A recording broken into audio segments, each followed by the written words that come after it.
It just feels really great to have my fight booked. I did have a little bit of time off. I had, I think, like 6 months off or something like that since my last fight on The Ultimate Fighter, but I think it was actually a really beneficial break for me. I actually embraced the break and grew as a person and as a fighter instead of trying to pressure myself into fighting right away. So I think it was a really positive thing.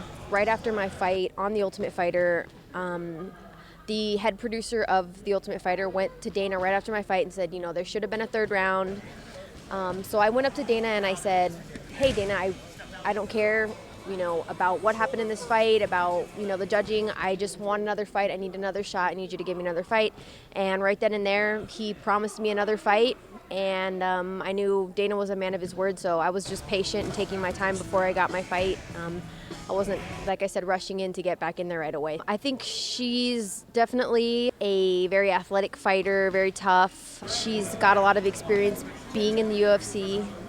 So for me, I'm more of a well-rounded fighter, and everybody keeps telling me her grappling game isn't as solid as some other fighters, so my strategy is to look to take it to the ground. I'm definitely not going to think anything like her being down mentally. I'm going to think of her being charged up and ready to embrace everything that this fight is for her, because this is probably one of her make or break fights, and the same for me. So both of us are going to go in there wanting this 1,000%, and I'm not going to underestimate her by thinking that she's in a weak place mentally. I'm going to embrace her being at her best. I'm always growing as a fighter, so I think I've actually taken like a really great path to being in the UFC. Like I debuted with Invicta, and I had a lot of fights with Invicta, and that was really great. And then the next step up was the Ultimate Fighter, and I really took a lot away from that as far as just learning how to be a human being, not just making fighting my whole entire life.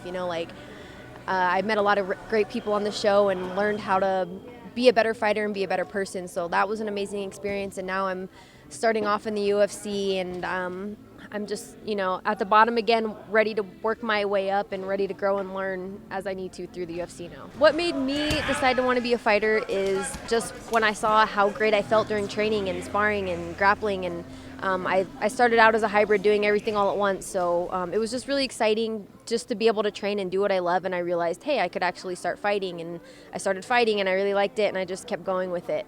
For me, I've had a lot of moments where I've had to keep it together during big fights. I've had big fights out here for contracts, and I've had big fights in Invicta, so I think it's obviously there's always going to be that little bit of jitters and nervousness, but that's kind of what focuses you during the fight, so you just have to embrace that part of it. But I mean, yeah, this is my UFC debut, and it's going to be totally unlike anything that I've ever experienced before, so I'm just really excited and ready.